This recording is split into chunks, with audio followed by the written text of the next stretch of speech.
All right, well, hello and welcome to our free GRE prep hour for January 12th, 2022.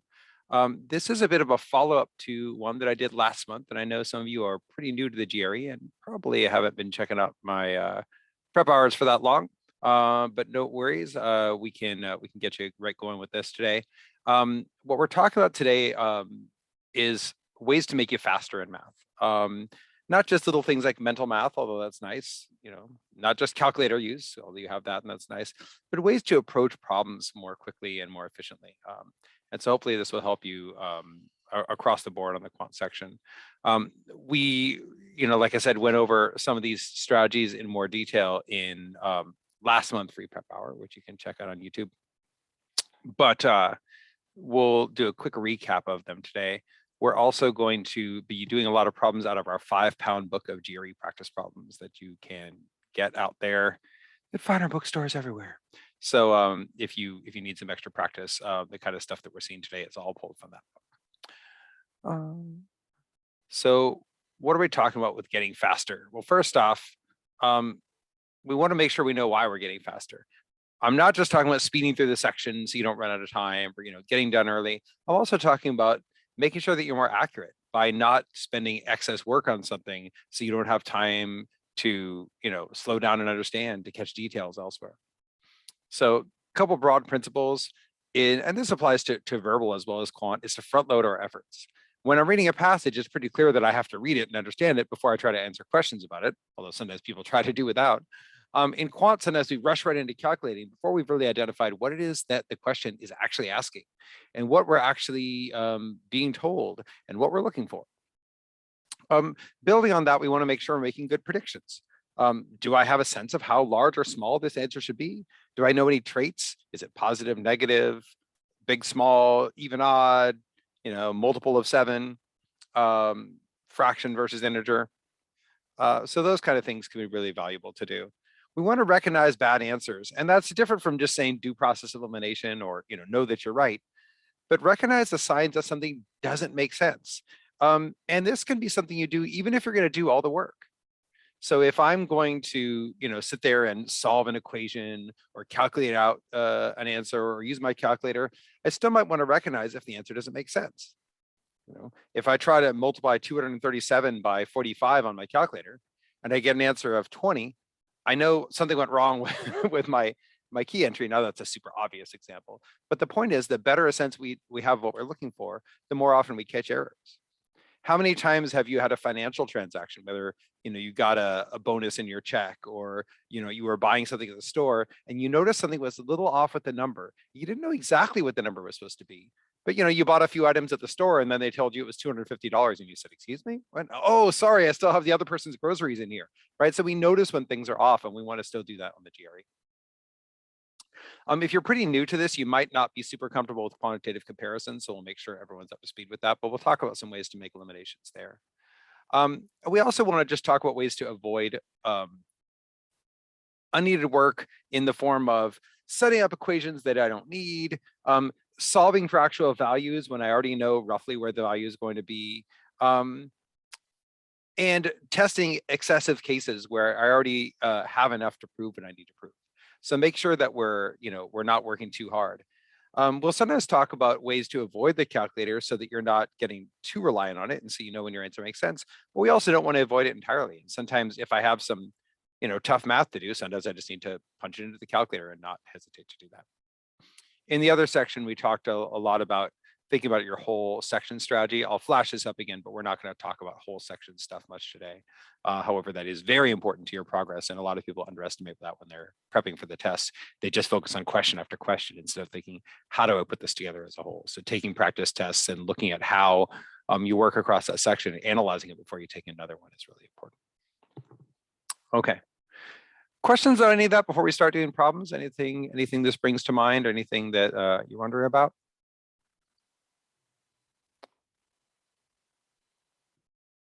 So I'm going to toss you into some questions, and in keeping with the theme, I'm not going to give you a lot of time. And my point is not to say, oh my gosh, solve this so fast, but rather to say, whether you solve this or not, whether you feel like you have the right answer, do you know anything about what the answer can be, can't be, what you do or don't want to do, how you might organize this to be efficient. So I'm going to think more about that.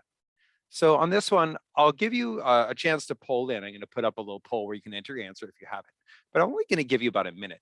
So my goal here is not to say, oh my gosh, everyone get this right in a minute, but rather take a minute to look at this and think about what are some things I can do that are efficient or inefficient, and do I have a sense of what the answer might be? So take a minute to try this out and we'll talk.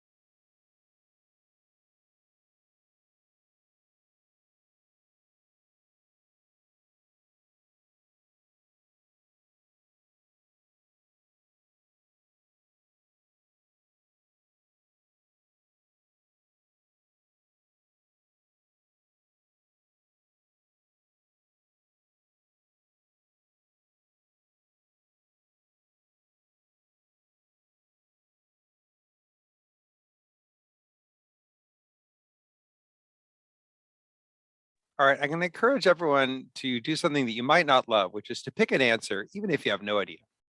So I'd like to ask everyone who's here to put in an answer out of A, B, C, D, E in that poll, even if you just feel like, I don't know, I haven't had time to do it. And I'm partly doing that because on the GRE, you want to get used to moving on. And don't worry, I'm not going to call you out or say, hey, so-and-so picked this. I didn't give you a lot of time. The nice thing about the GRE compared to some tests like the GMAT is you get to come back. If at the end of the section you've been too fast and you have 10 minutes left over, you can go back and reinvest some time in some of the questions. Or if you finish with just a little bit of time remaining, you can look at any questions you flagged that you were a little worried about and come back and do them. So it's kind of no harm, no foul if you end up guessing too quickly on some of these questions, as long as you remember to come back and check any that might need attention. And if you don't end up having time to go back and check them, then it's a good thing you moved on, or you would have run out of time at the end of the section. So something to think about. So this is a hard one to get right in the short amount of time, and honestly, it can take some work to get it right at all, although it's not anything really crazy. Did you see any ways to narrow down the answers or anything that we should expect about an answer? Any ideas?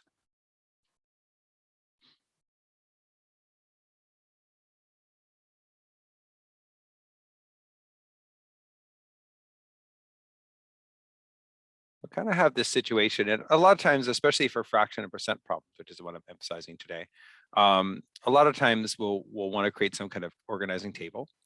We might not feel like we have time, but often it's more the opposite, that we don't have time not to do it, that it makes things so much more efficient. So if we just make a table like none, 1, 2, 3 plus, we could think about number and fraction, right? So we could say, all right, 2/5 have none, 1/7 have 1. It doesn't have to be a beautiful table. I don't have to make a lot of lovely lines or anything like that. 1/3 have 2. And for the 3 plus, I just have a number. So I might almost think of those as separate lines. I might say, okay, well, and then if I total this out, I know that the fractions have to add up to the whole. So they have to add up to 1. Whereas the numbers, that's what I want to know. I want to know what they add up to. So some front loading can be useful in terms of just organizing what it is that I'm looking for. Clearly, if I knew all these numbers, I could add them to 26, but how would I find those numbers? The 26 is the only clue I have for number. So if I knew this fraction, I could see what fraction of the whole 26 is. So these numbers look a little ugly to work with. What do I know about this fraction? Roughly, do you have a sense of roughly what this is?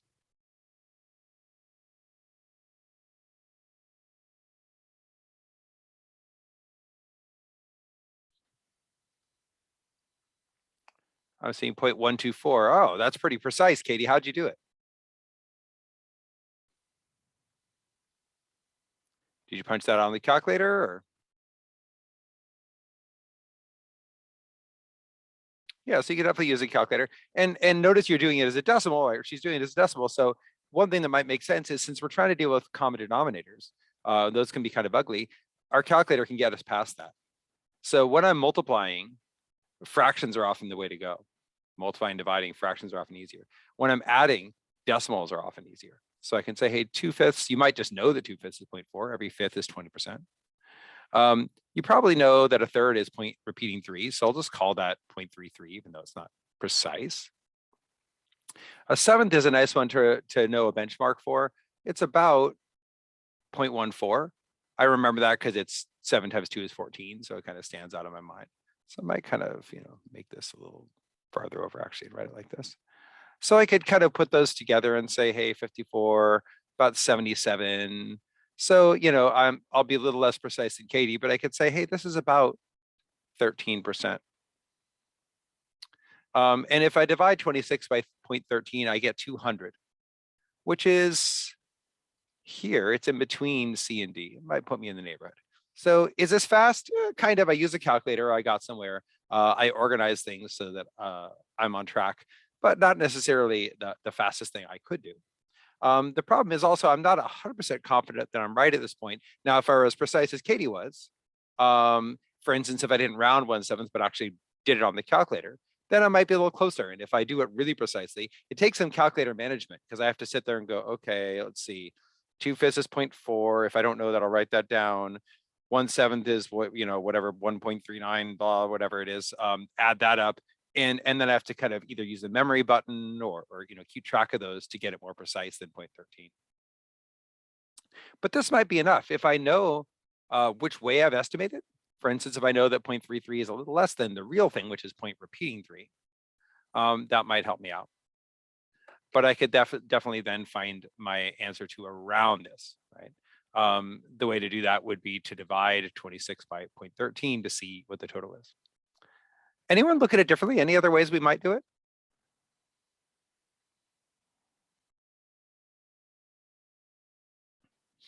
What if I estimated really roughly? Like, what if I just said, let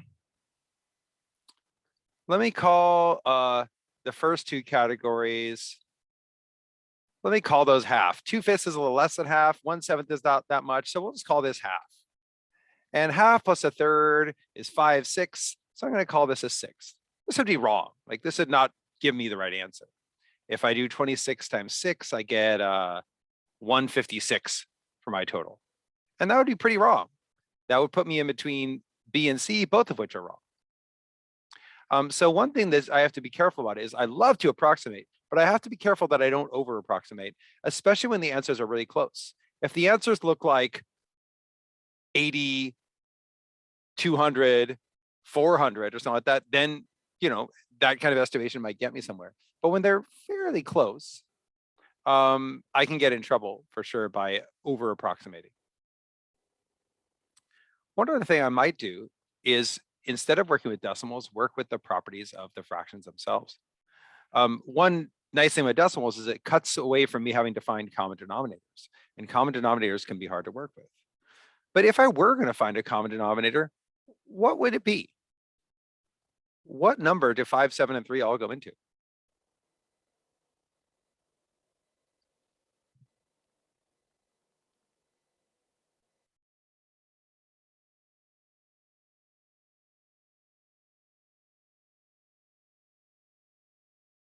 We can even find that on the calculator if we wanted, right?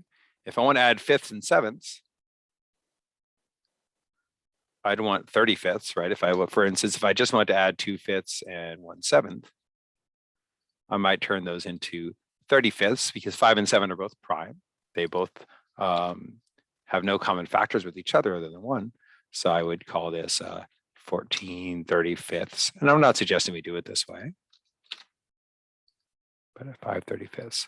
But the problem is then I'd say, oh yeah, but there's a third, and thirds don't go into 35ths at all.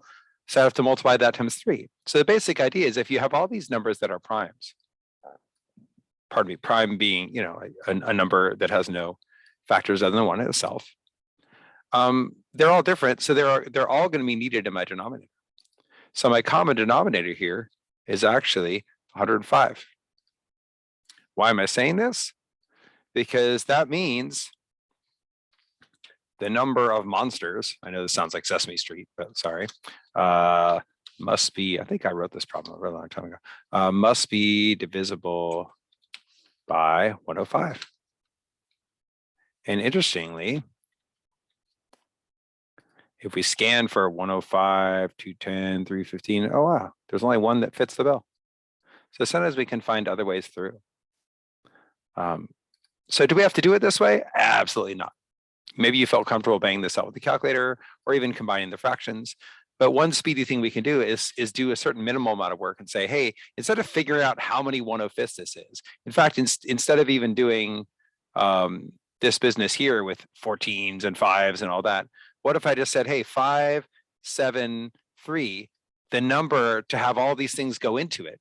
In other words, for the number of creatures to be able to be split into thirds or sevenths or fifths, it has to be at least 105, multiple of 105, and there's only one answer that fits that. That all right?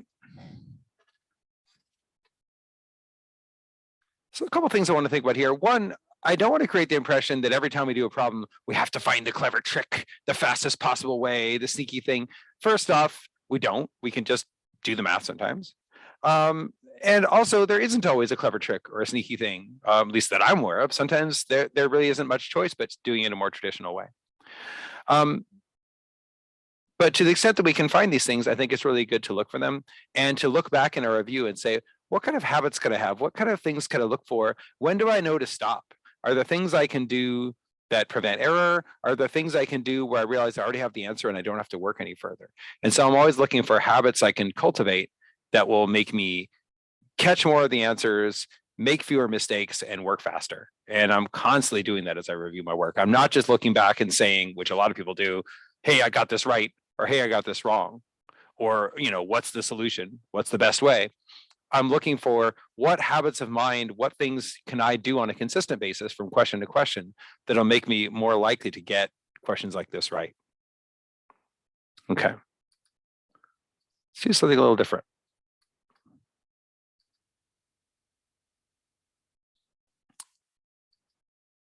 Same deal. I'm going to give you a minute to look at this and then we're going to talk. So see, now that you know, I'm going to bug you after a minute to actually answer. Again, not saying that a minute is adequate, but I'm going to give you only a minute to try it.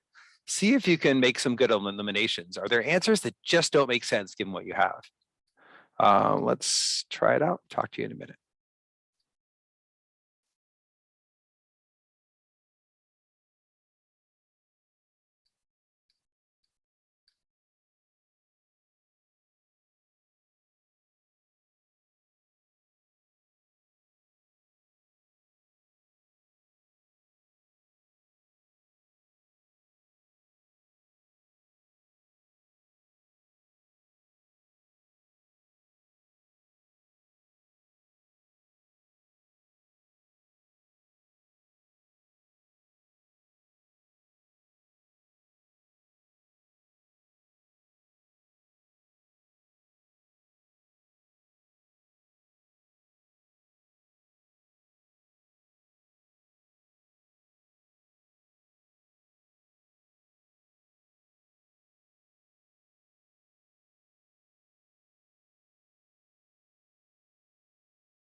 All right, let's pull something in. So maybe it's been a while since you've manipulated a fraction like this, and so we can look at proper ways to do this. But if anyone was able to make some quick eliminations, anything you noticed that helped you do that?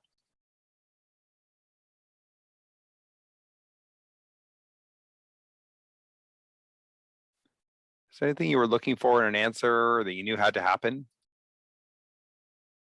E doesn't make sense, why not? There aren't two B's. Yeah, so one principle you can use when you have something like this with a lot of variables is you can track just one variable at a time. So if I just look at the B, and the same thing is happening when I'm looking at, say, prime factors or something like that. I could say, look, there's a B here and there's no B anywhere else, so nothing's going to happen to that B. I mean, if I knew what the numbers were, maybe B is 12 and C is 24 and that cancels out or something like that. But since I don't have all that, and it says this is true no matter what these values are, the B has got to stay. So A and C are impossible because they don't have B in them. And I've got to have B since there's only one B. Nothing can make it go away. And then E doesn't make sense because it squares B, and there's only one B to be had. So even if you didn't remember your fraction rules very well and you weren't sure what eliminates and do I flip this or anything like that, you can know just from that alone, B's got to stay put. I'm down to 2.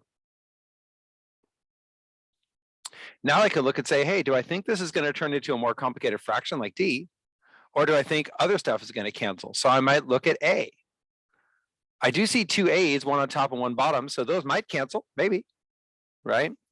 And if I look at C's, I see one on top and one on the bottom. Those might cancel. So then it's really a question of, do they really cancel or do they not? And there, I might have to look at my rules a bit, right? I might not be confident. But there's one other place I could look, which is I can say, hey, there's just one D.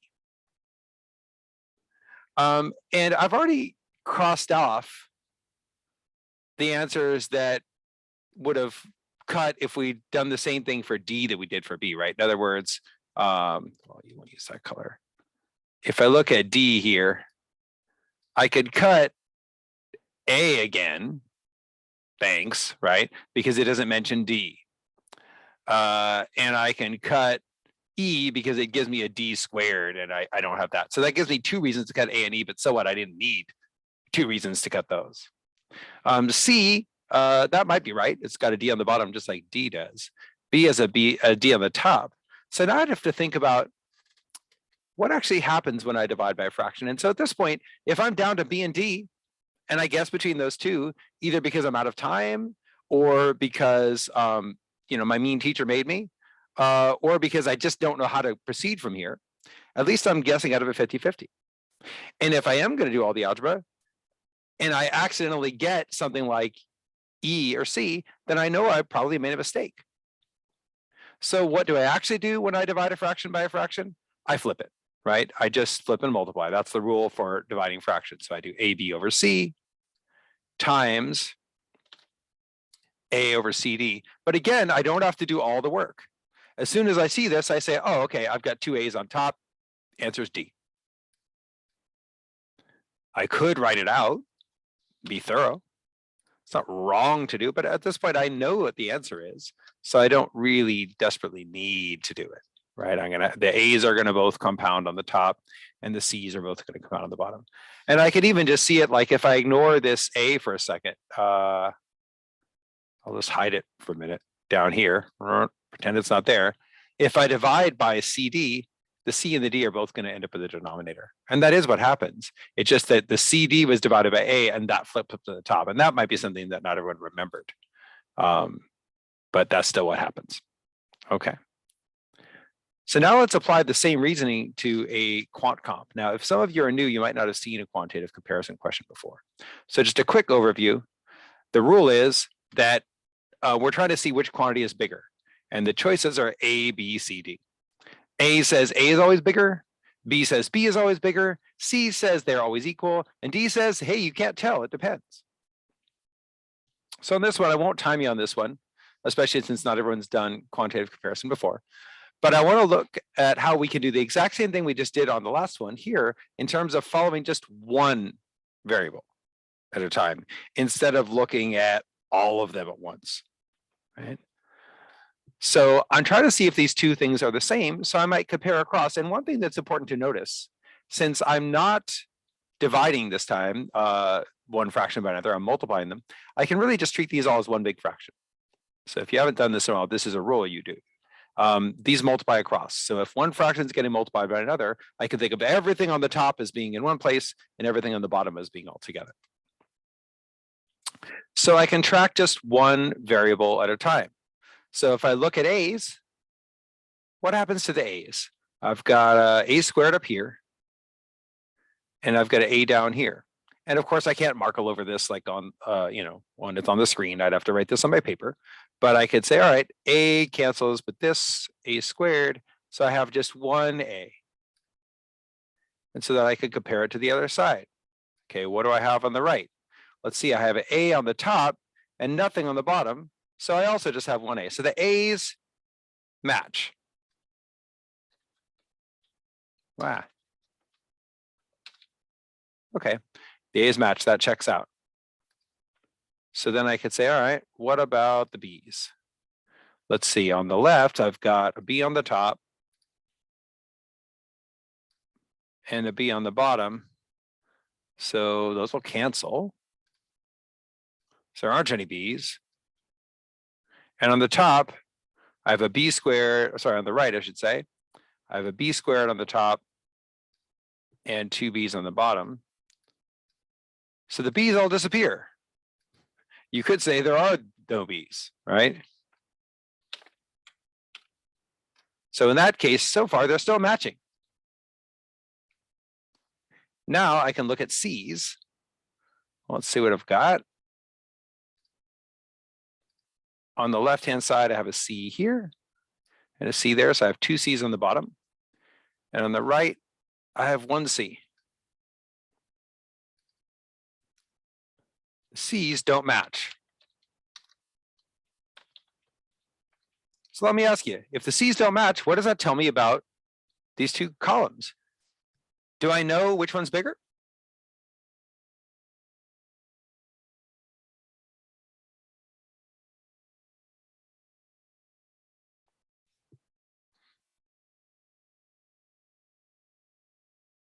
I could look at the D's, but I actually don't care about the D's. And the reason I don't care about the D's, although if I did it, I'd find out that the D's actually match, is that even if the D's are different, the fact that the C's are different already makes it so that I don't know. Because I don't know, well, let's see, this one has two C's on the bottom, but what is C?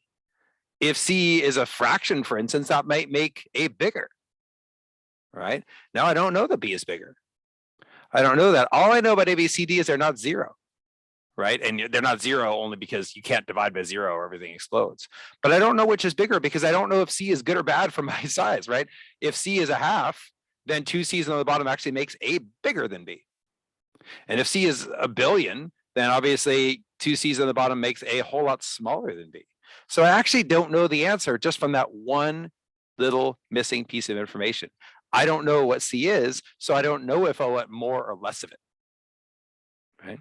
If they'd said that C was a integer greater than one, or honestly any number greater than one, then sure, two of them on the bottom would make A smaller. But without knowing that C is greater than one, I don't even know that, right? This is a D. And I don't have to check the D's to see it, right? If I did, the D's would check out that they match. But at that point, I don't care. So following things piece by piece, even if we end up following a lot of it, like on number 15 here up top, we ended up looking at a lot of what happened to the different variables. But we at least were able to narrow things down by just tracking one or two things. And on this one, we ended up checking 3 out of our 4 variables, but we still had to think about it one at a time. Obviously, we could just write it all out. We could say, okay, that's a squared b d cubed, and this is a, b, c squared, d squared, and then I could start canceling. The problem is in that process, it's pretty easy to make a mistake somewhere. And even if I'm going to do it, it might help to take a quick look and say, huh, it seems like the C's don't match. And then if you want to do it out, if you have time and inclination, or if you're not sure that you did it right, you could do it out and see if it adds up. And that's one thing I like. If I have pretty fast measures, they can create a certain redundancy.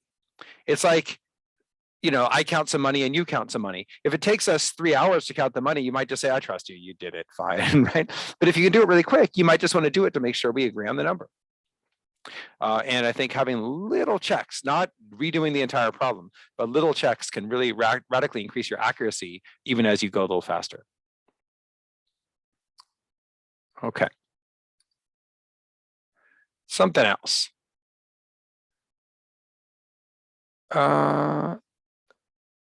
This one, I'm going to try to get you to answer even faster. Let's see if we can answer this one, our best shot. Best shot in 40 seconds. I know I'm mean, but hey, speed is the name of the game today. See what you can do in 40 seconds.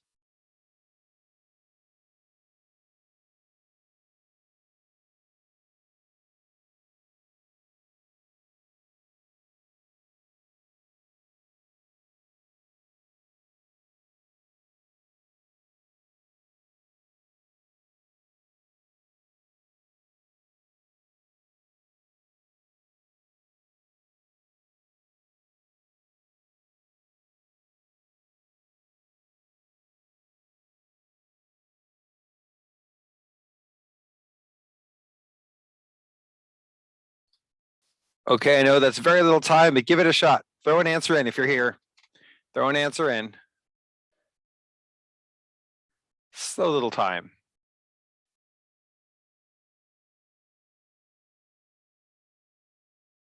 Now, many folks have gotten this one. Shocker. No big deal. But that means if you guess, you might be one of the ones that does. So that's the fun thing about guessing, right? Sometimes we just get it kind of randomly too. Okay, cool. People's guesses are going on the somewhat smaller end. You know, I don't see anyone going for 162. I'll agree with you there. What can I do to kind of benchmark this or get an idea? Maybe I don't really know what 3 minus the third squared is, right? But hey, roughly, what's 3 minus the third?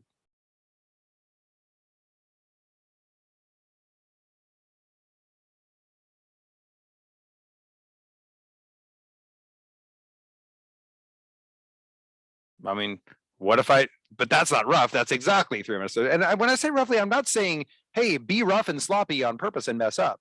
I'm just saying we can use it as a benchmark. If I say, you know, 3 minus a third is 8/3, yes, but that doesn't help me right now. What helps me is saying 3 minus a third is basically 3. And basically 3 squared is what? Right? If I know that 3 squared plus 3 squared is 9 plus 9 is 18, that serves as a really solid benchmark for me to narrow these answers down. Should my answer be more or less than 18?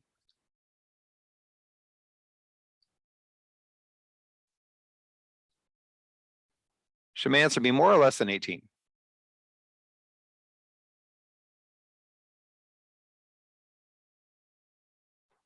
You might say, I don't know, because one of them is 3 minus a third squared, and the other is 3 plus a third squared. Is one of those more important? Does that change? Do those balance out? Should it be exactly 18? Hard to know. But what do I know the answer is definitely not at this point? What answers can I really, really definitively cross out?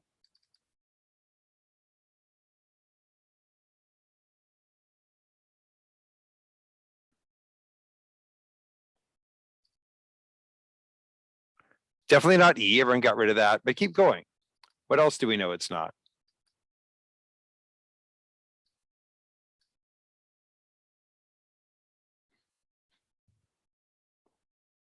Yeah, it's got to be in the neighborhood of 18. It can't be too far away from that, right? It really can't be too far away. So if I look at 162, it's not close. That's not close. That's 2 times 9's. That's 2 times 9 squared, right? And we want something more like 2 times 3 squared. 164 over 3, hey, that's more than 50, right? 150 divided by 3 would be 50. This is too big. I've got to cut ABC. Now, roughly, what are these others? Well, let's see. 9 into 122, it's more than 12. You could do your calculator at this point. Or you could say, all right, well, you know, if I know my times tables, 9 times 12 is 108. Then another 9 would be 117. So this is like 13 point something. Whereas here, I could say, oh, how many times is that going to go in? Oh, let's see, 90 plus 74. I might do something like this. Or again, I could just do my calculator, right? At this point. So that's going to give me like 10 plus about 8. This is about 18. Again, you might just punch in 164 over 9 in the calculator if you want to bring it up, and that's fine. That's our answer. I can prove it with algebra, but I don't want to. I don't want to. And I think that's really important to notice. Some people will feel pretty clever if they do it with quadratics. And honestly, a couple interesting things that happened to me when I looked at this problem. When I first saw this problem, I thought about quadratics. First, I remembered the rule for difference of squares. If you haven't thought about this in a while, you might not want to think about it now. But I know that like 3 minus a third times 3 plus a third is going to be equal to 3 squared minus a third squared. But that's not what this says. This doesn't say 3 minus a third times 3 plus a third. It says 3 minus a third squared. So my brain went to that, but that's not what I have. I also know that if I have this formula, tell me how long it's been since you've had to think about quadratic equations. I've got this, a squared minus 2ab plus b squared. And if I have this formula, a plus b squared, I've got a squared. I've got to put in my squares. There's no fun button for those on Zoom, unfortunately. So put in all the squares. Why do I care about this? Because if I add them up, which is what I have here,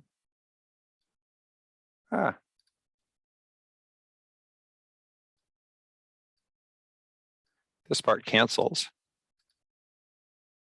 And I get 2a squared plus 2b squared. So if you think of it, what are my a and my b here? This might seem like to you, but for those who've been working on their quadratics, you might recognize, oh, well, I've got something squared plus something else squared, right? Okay, so my a here is 3.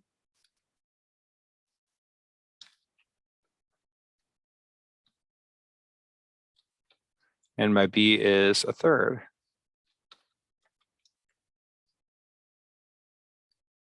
So it would look something like this. Be 18 plus 2/9. But what does that tell me? It's about 18. Guess what? I knew that. And now I would have to figure out, okay, 18 times 9 is 9 times 9 times 2. That's 162. And 2 more ninths is 164 ninths. Yeah, but I already knew it was about 18. So sometimes I do a lot of work to prove something I already knew. And that's where I'm talking about with speed strategies. This is cool. It's nice. It's clever if you think of it. But it's not necessarily the fastest way to solve the problem. It's one reason I was never great at Scrabble, because I didn't want to get the most points. I wanted to be clever. I wanted to think of a cool word. I don't know, maybe you think I'm crazy, but you know, I didn't want to be the one who got 170 points because he put of in the right place, or some weird 3-letter word that I memorized out of a Scrabble dictionary. I want to like show off my cool vocabulary and all that. And that's not how you win Scrabble, right? And so we talk about winning, you don't have to win the GRE. You talk about getting points. It's not for thinking of the coolest, mathiest thing. And maybe thankfully, maybe this is not your life's goal is to be a math professor. Maybe you just want to get into grad school and move on with your life, right? So you just want to be very practical with this stuff and not get too hung up on proving stuff algebraically. Okay, any questions on that before we move to something else?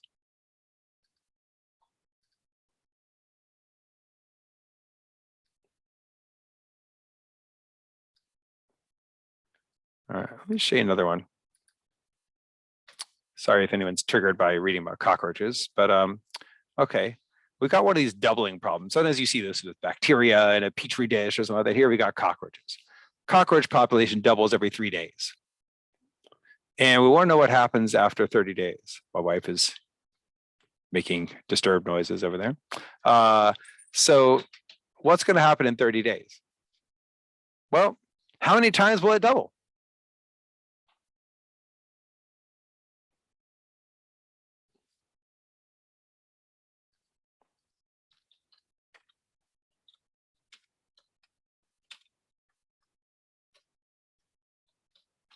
So sometimes it's just that this is the upfront work side of things. We're trying to do as much as we can at the beginning.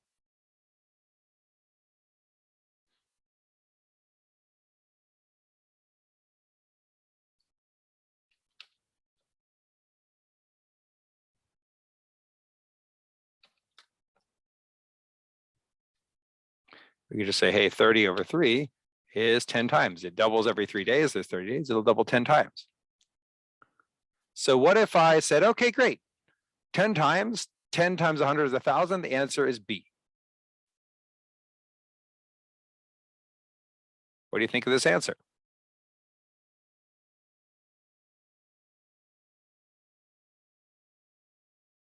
is not a hot answer, right? It's not a hot answer.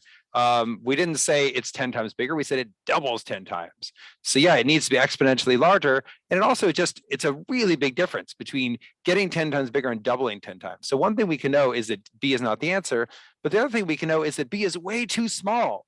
Sadly, unless you're a cockroach fan, we're going to have a lot more cockroaches than that. Maybe they're the cool hissing ones, which doesn't maybe sound cool, but many people find those a little less gross. Some people even have them as pets. So we could kind of go from there and say, all right, well then how often should this happen? One thing we might do is try a few doublings. We might say, after 3 days, it'll be 2 times. And after 6 days, it'll double again, it'll be 4 times. 9 days, 8 times. 12 days, 16 times. And I think at this point, we could see that the doubling is going to get pretty out of hand. Maybe you've heard that famous story about the guy who asked for 1 grain of rice on the first square of the chessboard and 2 grains of rice on the second square of the chessboard. And the trick is, by the time you get to the end of the chessboard, there aren't that many grains of rice in the entire country, right? Exponential growth is no joke.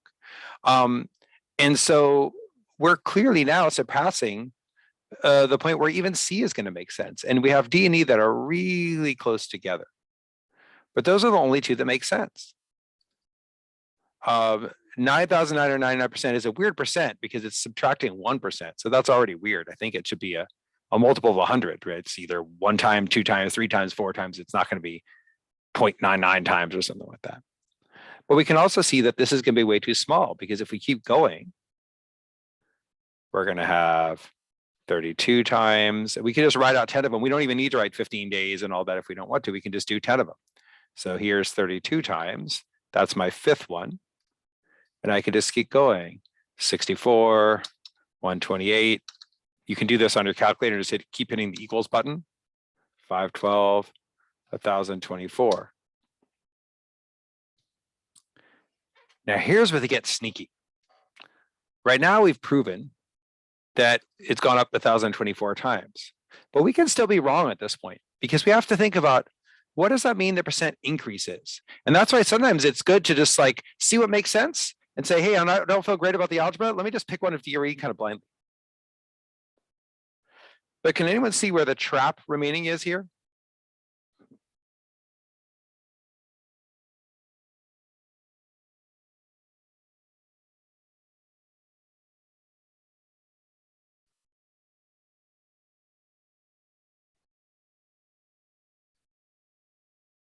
The trick is the difference between a percent multiple and a percent increase. So if we have 1,024 times as many cockroaches, that's 1,024, or I guess you could say 1,024 times 100. So we have 10,240%. Maybe someone just left the screen going, I'll come back later to talk about cockroaches.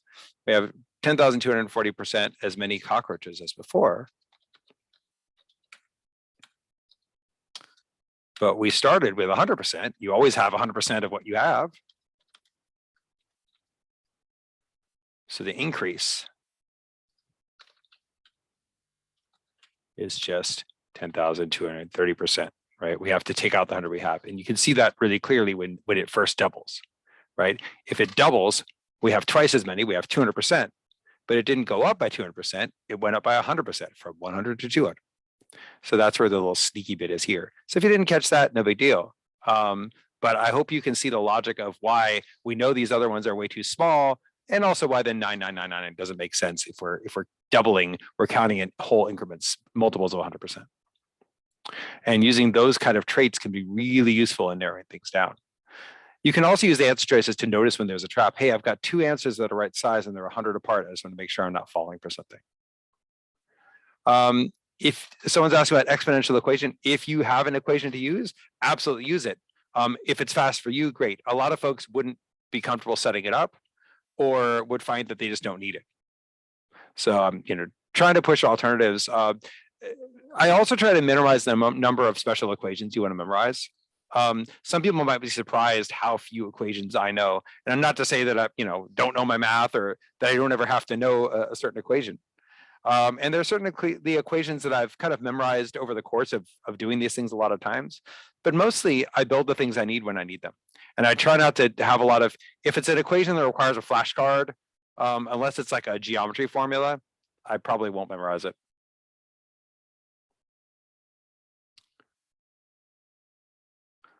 And even things like, for instance, the quadratic formula. I've never used that on a standardized test.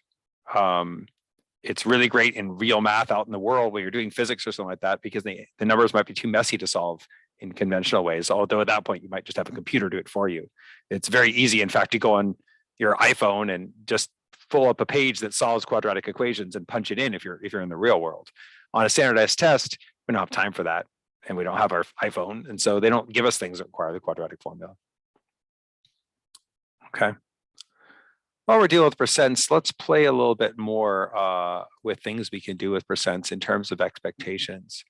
So I'll give you another couple of quant comp questions one at a time here.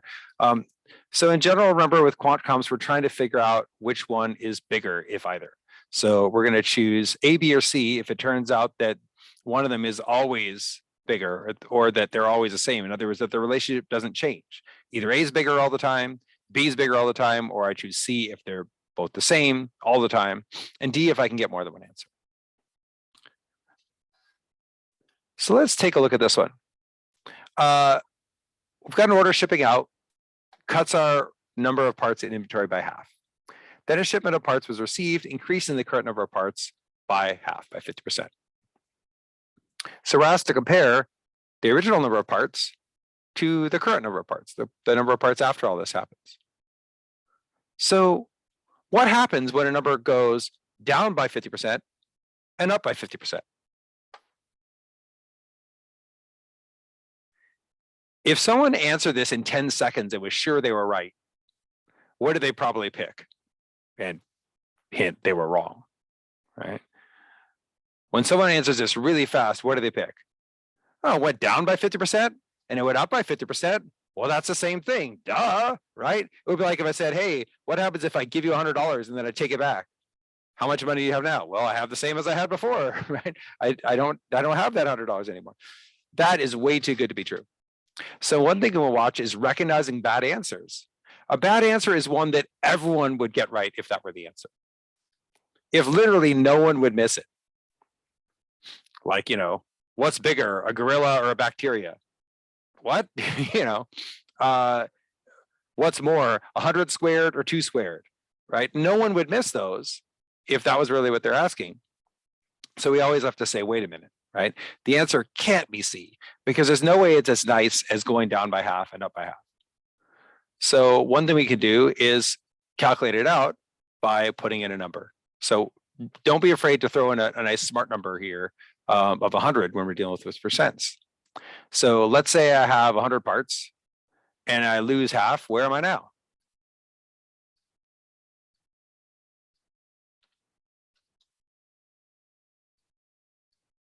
Down to 50 parts, right?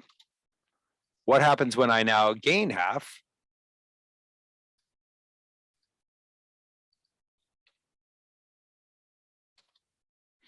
I'm adding 25. The idea is I lost half of 100, but I only gained half of 50, and that's why they aren't the same.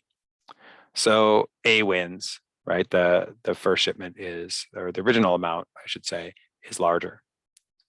But there's a general principle we can get from this. And the general principle is if we have an equal percent gain and loss, the loss wins. It sounds funny to say the loss wins, right? But we end up lower. And it doesn't matter about the order. If I lost 50% first, I'd be down, sorry, I did lose 50% first, sorry. If I gained 50% first, I'd be up to 150. I'm not writing this right. Here we go. And then if I lost 50% there, I'd be losing a larger percent or a larger amount, 50% of 150. So I'd take it down to 75. So I need a larger percent gain to offset a certain percent loss. If my stock goes down 20%, I actually need it to go up 25% to balance back out. And the larger the percents are, the larger the discrepancy. If my stock goes down 50%, I need it to go up 100% to balance back out. And order doesn't matter. Same thing in the other way. If my stock goes up 100%, right? I had 100, now I have 200. I only needed 50% drop to get it back down to where I started. So that's a principle you can use in general for percents. It's a little counterintuitive to some folks. You can prove it with fractions, but it's a nice thing just to know. So now if we look at another quantitative comparison, we can use that kind of principle. And this is the other side of speed, which is using content-specific knowledge that you've gained from elsewhere to speed yourself up. So look at this one. A stock rose by 25% and then decreased by Y%. After the decrease, the stock was back to its original price. So what do I know about Y? Pull this one in. Remember, if you're new to quantitative comparison, you're going to choose A. There's no E. You're going to choose A if A is bigger, B if B is bigger, C if they're the same, and D if it depends. If we don't know for sure that A is bigger or B is bigger, that could vary. So what do we think? Pull in an answer.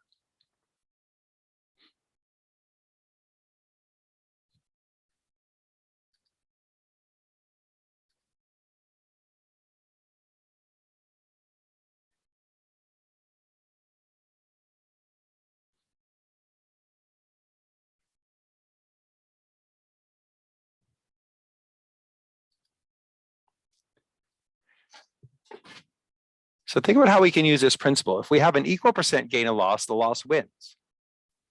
So what if we had a stock rise by 25% and then drop by 25%?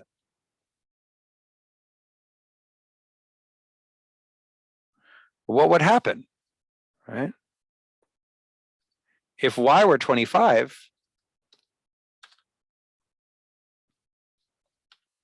which is Y, or if I drop, which is Y, were 25%, we'd end up below the original. So what do we know?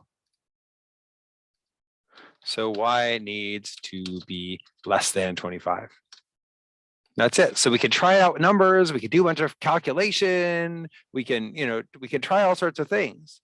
We can see what happens with 25, right? But if we just know this, it makes life a lot simpler. Y has got to be smaller. Our answer is B. All right. Answer has to be B, because if we had a 25% drop, we wouldn't be back where we started, we'd be lower. 25% gain is actually offset by a 20% loss. So if we actually calculate it, we'd find that Y is 20, but we do not need to calculate it. We do not need to calculate it. We simply have to know that a smaller percent loss will offset a given percent gain. So along with all the little estimation tools and calculation tools, Sundance is also having some takeaways from individual problems that you could turn into a rule that you can remember for next time. All right, folks. Well, I hope you found this speedy tour of speed strategies helpful. I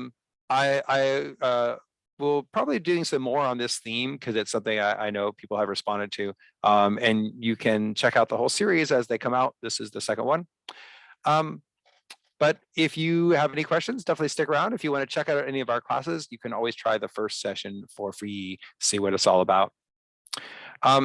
Stick around if you have anything on your mind. Other than that, have a great day and hope everyone does really well. Thanks.